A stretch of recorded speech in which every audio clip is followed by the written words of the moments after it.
और देखिए बड़ा अच्छा सवाल है। देखिए अभी इलेक्ट्रोस्टैटिक के पास पेपर के सवाल, if distance between two charge bodies is double and charge is also double, the interaction force will B.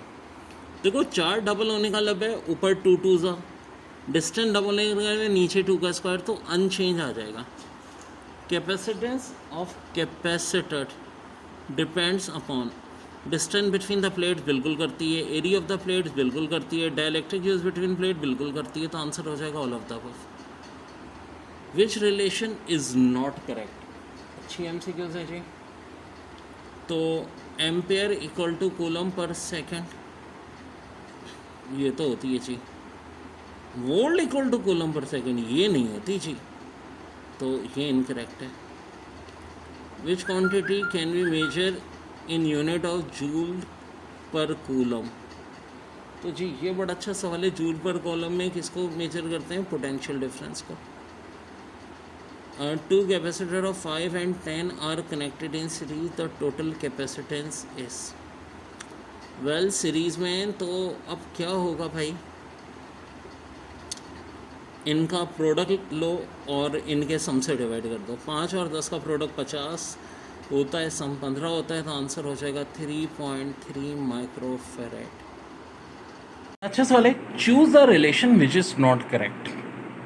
Ampere equal to coulomb per second, ये तो करेक्ट रिलेशन, क्योंकि करंट का फार्मूला ही क्या होता है? चार्ज अपॉन टाइम, है ना। Q equal to IT, तो I बराबर हो जाएगा Q अपॉन T। नहीं पहले और स्टेटमेंट तो करेक्ट है, तो ज़ाहिर है हमें तो रॉन्ग देखनी है ना। Volt equal to coulomb per second, ये कहाँ से आ गया? वोल्ट तो होता है वर्डन अपॉन चार्ज, यानी joules per coulomb. Of course ये स्टेटमेंट गलत है। Ohm equal to 1 volt per ampere बिल्कुल सही है जी। 1 coulomb equal to charge of 6.24 या 6.25, दोनों बातें ही सही हैं, इंटू 10 की पावर 18 इलेक्ट्रॉन। अरे भाई इससे क्या फ़र्क पड़ता है? 6.24 या 6.25, ठीक है, इंटू 10 की पावर 18 इलेक्ट्रॉन्स। बस अगर न्यूमेरिकल में 6.3 भी लिख देते हैं, ऑल इट्स ओके। ये हो गया बच्चों इसका आंसर। कौन सा ऑप्शन रॉन्ग था? स्टेटमेंट बी वाली। असल क्या होता है? वोल्ट बराबर किसके होता है? जूल्स पर कूलम के, कूलम पर सेकंड नहीं। बच्चों बड़ा अच्छा क्वेश्चन था। Electric field intensity at a distance of 1 metre, okay, from a point of charge of 1 microcoulomb is. यानी कि बात हो रही है इलेक्ट्रिक फील्ड इंटेंसिटी की at a distance of 1 metre from a point of charge of 1 microcoulomb is. ये option दिए हैं 1/4, 9 × 10⁻⁶, 9 × 10⁹, 9 × 10⁻³ न्यूटन पर कूलम। तो देखो एक ये फार्मूला होता है हमारा इलेक्ट्रिक फील्ड इंटेंसिटी का। के की वैल्यू तो भाई फिक्स है, 9 × 10⁹, ठीक है जी। और चार्ज कितना दिया है? माइक्रो बोले तो 10⁻⁻⁶। रेडियस 1 है, 1 का स्क्वायर 1 ही होगा। तो भाई ये +9 और -6, 10⁻³ करेक्ट आंसर होगा 9 × 10⁻³ न्यूटन पर कूलम। ये देखो बड़ा इंपॉर्टेंट है, अक्सर लोग ये फार्मूला ही नहीं पता, बड़ा इंपॉर्टेंट फार्मूला है और बहुत आए इस पर सवाल आते हैं, ठीक है जी। पास पेपर का सवाल है ये, बहुत important. Total outward flux over any closed hypothetical surface called dash is equal to total charge enclosed divided by E naught irrespective of the way in which the charge is distributed। तो भाई ये क्या कहलाएगी? Coulomb surface, ohm surface, newton surface, Faraday surface, ये सब surface less है। Surface सिर्फ एक ही होती है क्लॉज, और वो कहलाती है गॉसियन सरफेस।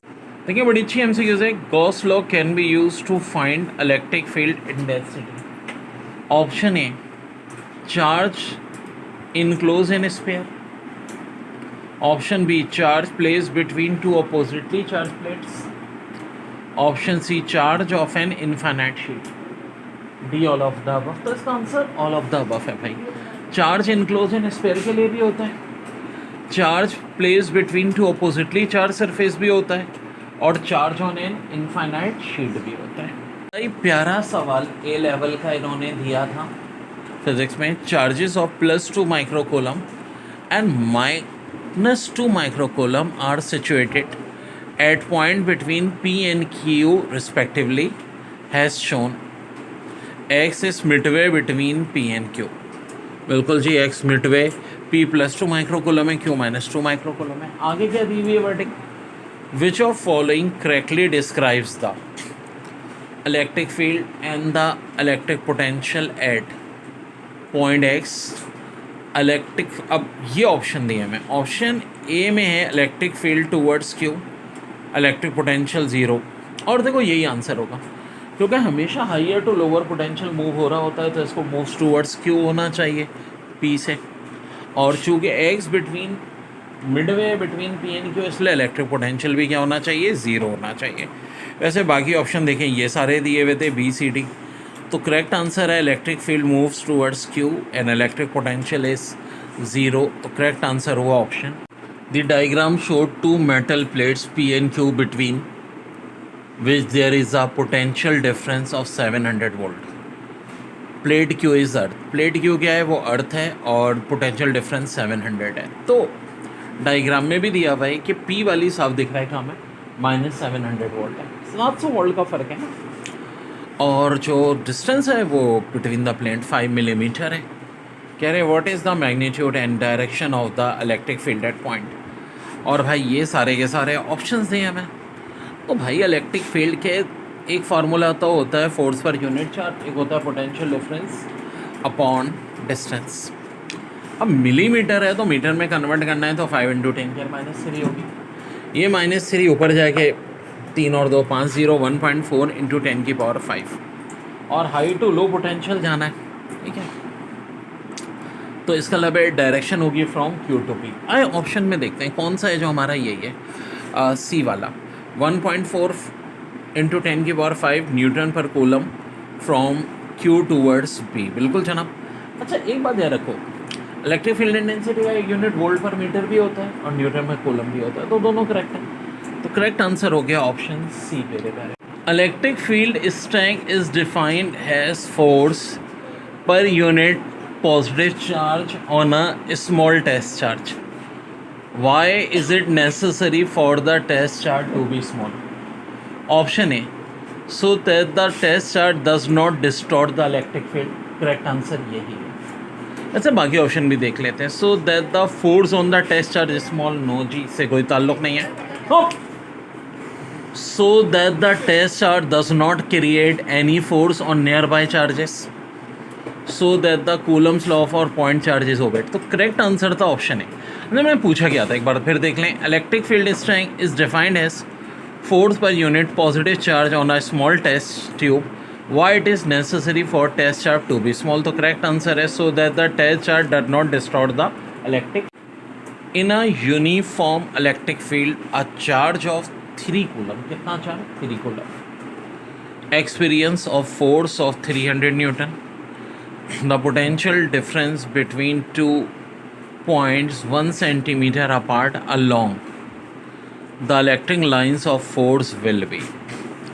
तो पोटेंशियल डिफरेंस पूछ रहे हैं। अब दिया हुआ क्या है भाई, 3 कूलम है और distance between charges 1 centimetre, force 300 Newton. अब आखिर कौन कौन से फार्मूले हैं पोटेंशियल डिफरेंस के? एक तो होता है W/Q और एक होता है force multiply by distance upon charge. तो साफ लिख रहा है ये वाला मेरे काम का है। अब फोर्स कितनी है बच्चों, 3000 चाचा न्यूटन और लेंथ है 1 सेंटीमीटर, यानी कि हो जाएगी 10⁻²। चार्ज कितना है, 3 कूलम, ये -2 और ये 2 0 कैंसिल, 30/3 क्या होता है, 10। Answer 10 volt. Answer 10 is correct. अरे यार फ्रेड और कैपेसिटेंस की रिलेशन पूछ रहे हैं, अभी तो इनकी तो कोई रिलेशन ही नहीं है, तो आंसर हो जाएगा none of the above. Electric field intensity of distance of 1 metre from point charge of 1 microcoulomb is. यार ये ज़रा खुद करना है, ठीक है ना हो तो बताना। Unit of electric intensity is Newton per coulomb. Unit of conductance इनमें से जो दिए हमें, क्योंकि हेनरी का तो कंसिडर ही नहीं है, तो MHO। Capacitance depend upon density of wire, resistance of wire, thickness of wire. तो इसका आंसर है ऑल ऑफ अबव। ओके बच्चों, एग्जाम में एक नई साजिश की, एग्जामिनर ने hollow metallic sphere of radius 5 centimetre is charge such that potential on it surface is 10 volt the potential at the centre of sphere ये स्पेयर है, और क्या कह रहे हैं, हॉलो मेटेलिक स्पेयर है जिसका रेडियस 5 सेंटीमीटर है, ठीक है। ये इस तरह चार्ज हो रहा है कि पोटेंशियल उसकी सरफेस पे 10 वोल्ट है। सरफेस पे अगर 10 वोल्ट है तो यहाँ क्या होगा सेंटर पे। अब देखो कौन सा स्पेयर है, हॉलो स्पेयर, दरमियान में हॉलो है। तो अक्सर लोग इसको न्यूमेरिकल के तौर पे सॉल्व करने बैठ जाते हैं, यार फार्मूला कौन सा रख रहा है। अरे भाई ये कॉन्सेप्चुअल बात है कि जब हॉलो स्पेयर है तो पोटेंशियल डिफरेंस सेंटर में हमेशा क्या होगा, ज़ीरो होगा। क्या होगा, zero. This is not numerical, this is theoretical question, conceptual question. बड़ा ही प्यारा सवाल है, हॉलो मेटेलिक स्पेयर ऑफ, बल्कि सॉरी ये हाँ भाई बिल्कुल, in order to increase the capacity of parallel plate condenser one should introduce between a sheet of, यानी हम चाह रहे हैं कि इंक्रीज़ कर दें कैपेसिटी पैरेलल प्लेट कैपेसिटर की। किस चीज़ की शीट लाएं, माइका की, कॉपर, टिन या स्टील, जिसका करेक्ट ऑप्शन होगा माइका। क्यों, देखो यार कॉपर, टिन और स्टील तो क्या है, मेटल्स हैं। मेटल की शीट कभी नहीं लाते, डाइलेक्ट्रिक कांस्टेंट हमेशा क्या होता है, नॉन मेटल होता है। रबड़ हो सकता है, गिलास प्लेट हो सकती है, ठीक है जी, ऑयल हो सकता है। यहाँ पे क्या होगा, माइका। साले metal sphere of 100 millimetre radius has charge of 9 × 10⁻⁹ coulomb. What is potential at its surface. इसका फार्मूला हो जाएगा V = KQ/R। K की वैल्यू 9 × 10⁻⁹, Q 4 × 10⁻⁹ ऑलरेडी दिया हुआ है चार्जिंग होने, और 100 मिलीमीटर है तो 1000 से डिवाइड करेंगे। अब देखो ये 10 की पावर +9 -9 तो आपस में मर जाएगी। यहाँ से बचा 9, यहाँ से क्या बचेगा, हाँ जी 1/10 होता है 0.1, और यहाँ से बचा 4। 9 को 0.1 से डिवाइड करेंगे 90, 94 सा 360 वोल्ट, ठीक है बच्चों। थोड़ी अच्छी MCQs है, quantity minus del V/del R, ये क्या कहलाती है, पोटेंशियल ग्रेडियंट।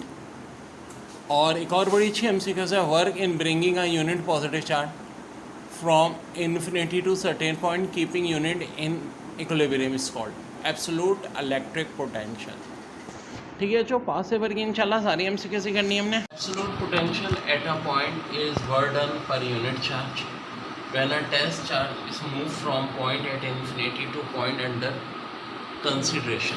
बड़ा अच्छा पॉइंट है कि जो एब्सोल्यूट पोटेंशियल होता है एट अ पॉइंट वो क्या होता है, work done per unit charge when test charge is move from point at infinity to point at under consideration.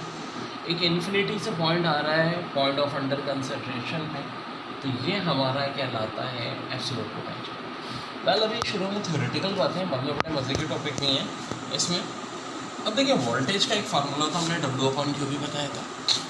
Voltage का एक फार्मूला KQ/R भी होता है, और K हमें पता है अच्छी तरह किसके बराबर होता है, 1/4πε0। तो एक फार्मूला 1/4πε0 QR भी होता है। चलो आप एक बात ध्यान में रखिएगा कि ये दोनों रिजल्ट बहुत इंपॉर्टेंट है। Electric field intensity due to infinite sheet of charge और electric field intensity between two oppositely charge, इन पे न्यूमेरिकल भी ठीक ठाक आते हैं। थ्योरेटिकल MCQs भी आ सकती है और न्यूमेरिकल भी आ सकते हैं। थैंक्स। बड़ा प्यारा सवाल है पास पेपर का, dielectric strength of certain metal is 10⁶ volt per metre. The breakdown voltage to be applied across a 1 millimeter thick specimen is। अब ये सारे ऑप्शन दिए हैं, तो देखो ब्रेकडाउन वोल्टेज का फार्मूला होता है dielectric constant multiply by thickness. Dielectric constant कितना दिया है, 10⁶ वोल्ट पर मीटर। थिकनेस जनाब 1 मिलीमीटर, मिलीमीटर का लब है 10⁻3। 10⁻6 को जब 10⁻3 से मल्टीप्लाई करोगे तो आंसर क्या आ जाएगा, 10⁻3 वोल्टेज। ठीक है, बड़ा अच्छा सवाल है। 2 identical capacitor are connected first in series and then in parallel to same source, ratio of energy of system will be। बात हो रही है आइडेंटिकल कैपेसिटर है connected first in series and then in parallel to the same source, ratio of energy of system will B.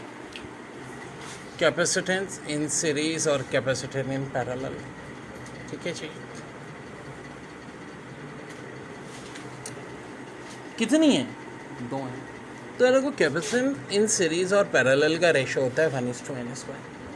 2 हैं तो 1:2 यानी कि 1:4, ये हमारा आंसर हो जाएगा। अब एक चीज़ का ख्याल रखो कि वर्डिंग देखो, पहले सीरीज़ में कह रहे हैं पैरेलल में, पहले सीरीज़ में कह रहे हैं बाद में पैरेलल में, तो 1:n²।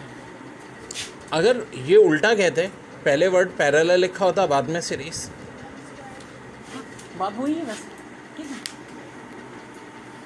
पूछने का अंदाज जैसे होगा उस हिसाब से हम आंसर देते हैं। अच्छा MCQ से Gaussian law can be use to find electric field intensity. Gaussian law can be use to find electric field intensity. Part 1 में charge enclose in a sphere, charge enclose in a sphere. Part 2 में charge on an infinite sheet, charge on an infinite sheet. और एक part है charge place between two opposite charge surface. तो डेयर पास paper का आया हुआ सवाल है, Gaussian laws can be use to find electric field intensity. और ऑप्शन है charge enclose in a sphere, बिल्कुल सही है। चार्ज ऑन इनफाइनाइट चार्ज, ये भी सही है। और charge plate between two oppositely charge surface, ये भी सही है। तो इसका आंसर है ऑल ऑफ अबव। ठीक है, बड़ी अच्छी MCQs आई थी फर्स्ट पेपर में। द टोटल आउटवर्ड फ्लक्स, ठीक है, over any closed hypothetical surface called dash is equal to the total charge enclosed divided by epsilon naught irrespective of the way in which the charge is distributed। अब कौन सी surface, क्या coulomb surface, Gaussian surface, newton surface, ohm surface? तो भाई close hypothetical surface क्या होती है, Gaussian surface. और ये गॉसियन लॉ ही पूरा एक्सप्लेन किया हुआ इन्होंने, ठीक है। ठीक है, बड़ी अच्छी MCQs है। 3 identical capacitor are connected first in series and then in parallel to the same source, the ratio of energy of system will be. तो कह रहे हैं first connected in series and then in parallel. तो capacitor ने in series पहले लिखा है या बाद में पहले लिखा है, इससे बहुत फर्क पड़ता है वर्डिंग से। सीरीज की अगर 1 होगी तो पैरेलल की उससे n² टाइम ज़्यादा होगी। और हम ये भी कह सकते हैं capacitor in parallel capacitor in series से n² टाइम ज़्यादा होगी, बात एक ही। लेकिन वर्डिंग में ये देखोगे पहले किसका जिक्र है, सीरीज़ का, तो सीरीज़ की पहले आएगी, पैरेलल बाद में। अब कितने कैपेसिटर हैं यहाँ, 3 है, ठीक है जी। सो 3 है,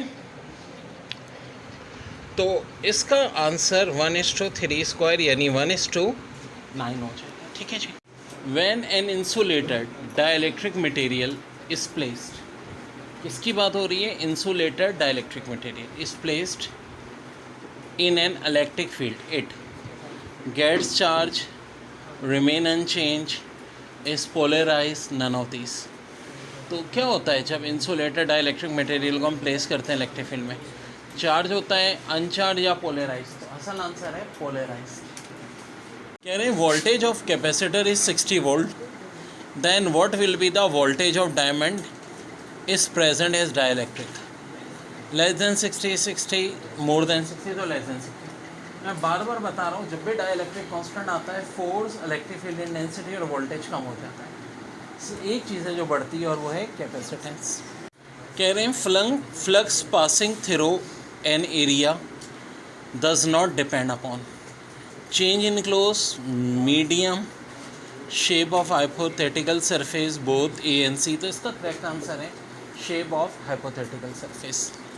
flux passing through an area does not depend upon, charge पे तो करता है, मीडियम पे भी करता है, शेप ऑफ हाइपोथेटिकल सरफेस पे नहीं करता। देखिए बड़ा अच्छा क्वेश्चन है। When capacitors are combined in series, quantity which remains constant is. Option में energy, potential difference, intensity of electric field और चार्ज। तो इसका करेक्ट आंसर है भाई चार्ज। चार्ज हमेशा क्या रहेगा, कांस्टेंट रहेगा। जब हम बात किसकी कर रहे हैं, capacitors are combined in series, the quantity which remain constant is. अच्छा है intensity of electric field.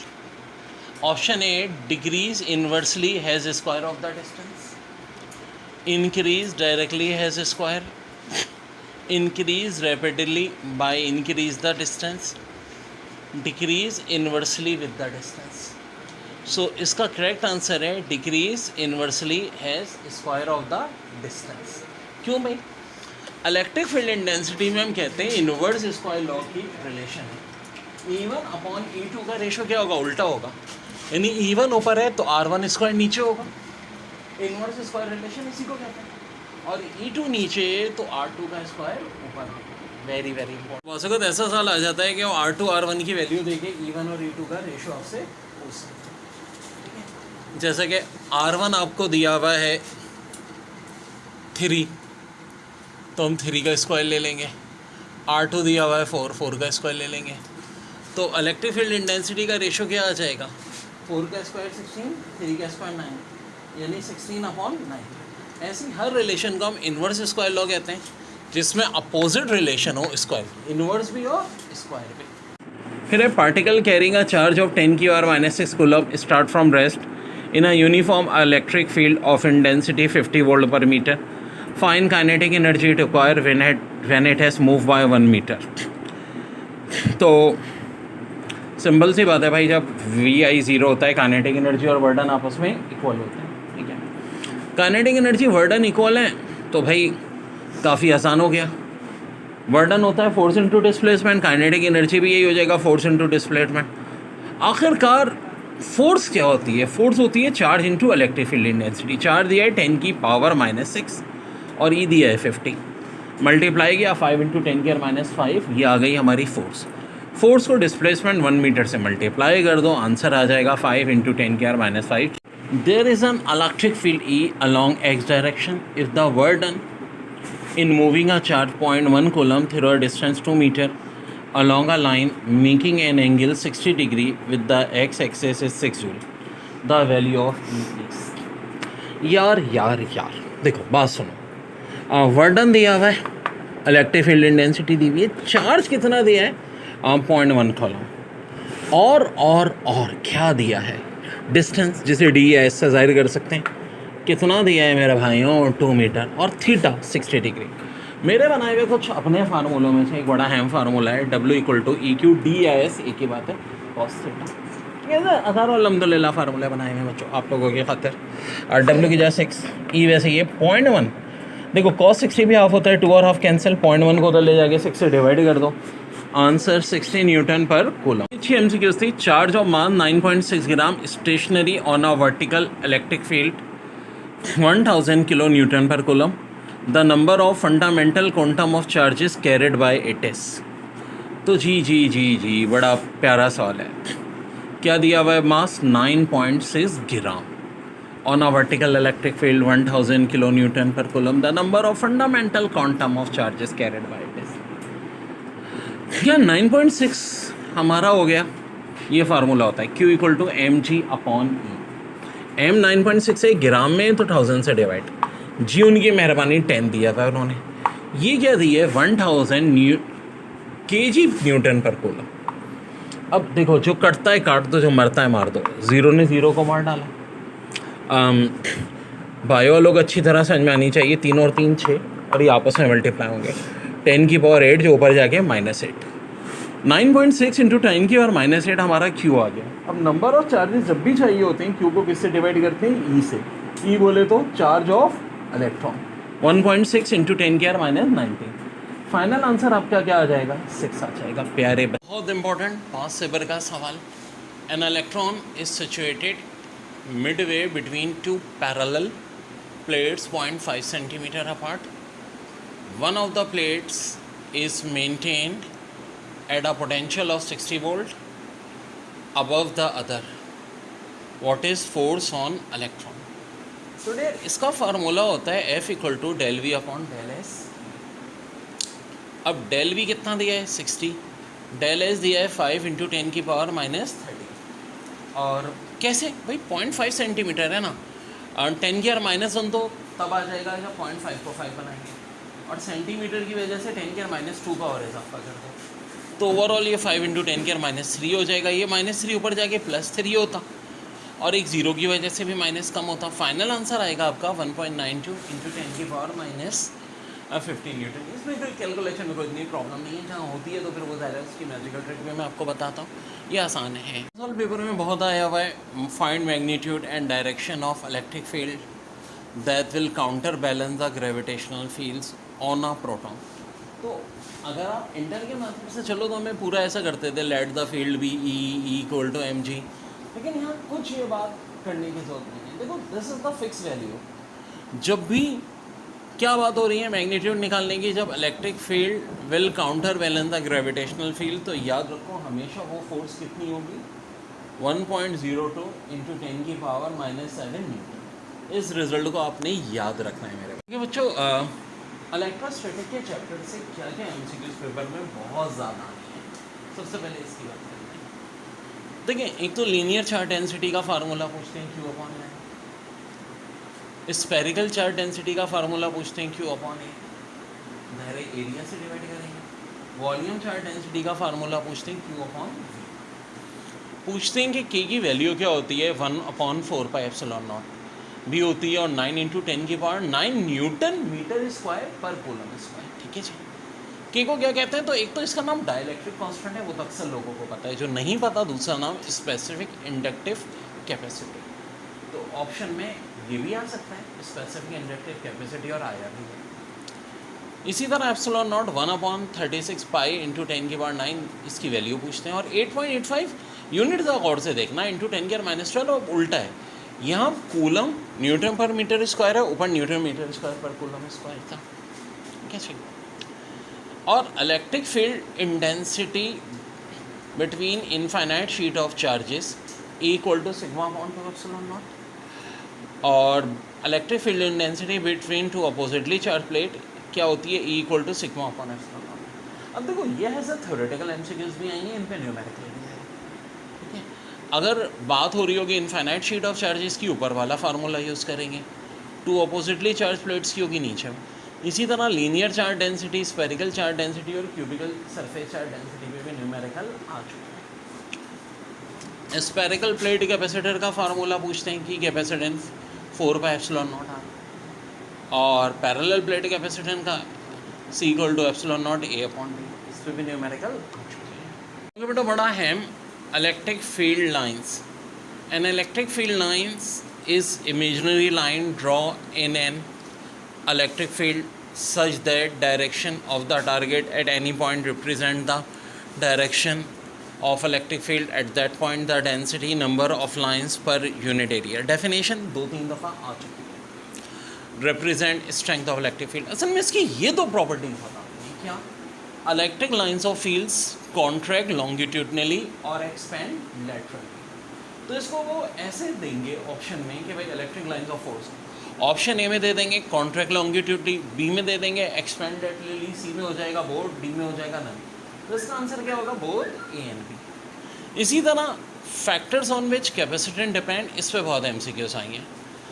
The capacitance of parallel plate capacitor depend upon, option A में area of each plate, option B में distance between the plates, option C में हाँ जी क्या हो जाएगा, medium between the plates. तो इसका भी आंसर क्या होगा, ऑल ऑफ देम। देखिए बड़ा अच्छा सवाल है। Two capacitance C1 3 microfarad and C2 6 microfarad are in series across 90 volt DC supply. Calculate the charges on C1 and C2 and the potential difference each. तो यार दो कैपेसिटेंस हैं 1 और 2, ठीक है जी। वोल्टेज 90 वोल्ट है, 3 माइक्रोफेरेड 6 माइक्रोफेरेड। अब देखो ये सवाल जब भी आया है, ओरिजिनल मेथड तो बहुत लंबा है, आसान सी तरकीब है। ऑप्शंस देखो, एक बार एक ऑप्शन दिया था इन्होंने 10 और 30, 20 और 40, 70 और 20, 60 और 30। मज़ा तो तब है जब आप बगैर सॉल्व किए आंसर निकालो। देखो बात सुनो, टोटल वोल्ट है 90, इसका मतलब आंसर में ऑप्शन का सब 90 आना चाहिए। तो ऑप्शन ए और बी तो धुल फिरते होंगे, सी और डी में से कोई एक हो सकता है। दूसरी बात, कैपेसिटेंस 3 और 6 माइक्रोफेरेड है। 3 और 6 माइक्रोफेरेड का मतलब है रेशो 1:2, यानी कि ऑप्शन का रेशो 1:2 होना चाहिए। वेल ना यहाँ 1:2 रेशो है, ना यहाँ 1:2 है। यहाँ 1:2 तो रेशो आ रहा है, लेकिन सम 90 नहीं आ रहा। तो दोनों शराइत पे कौन उतर रहा है भाई? ये उतर रहा है, यही हमारा आंसर होगा। तो एफटी में ऐसे। तो जनाब सवाल आखिर है क्या? Hollow metallic sphere of radius 5 centimeter is charged such that potential on its surface is 10 volt. The potential at the center of sphere. जनाब सेंटर ऑफ स्फीयर पे क्या होगा? तो अक्सर लोग इसको न्यूमेरिकल के तौर पे करने बैठ जाते हैं भाई, ये कॉन्सेप्ट की बात है। हॉलो मेटालिक स्फीयर जब होगा तो उसका पोटेंशियल सेंटर पे हमेशा ज़ीरो होगा।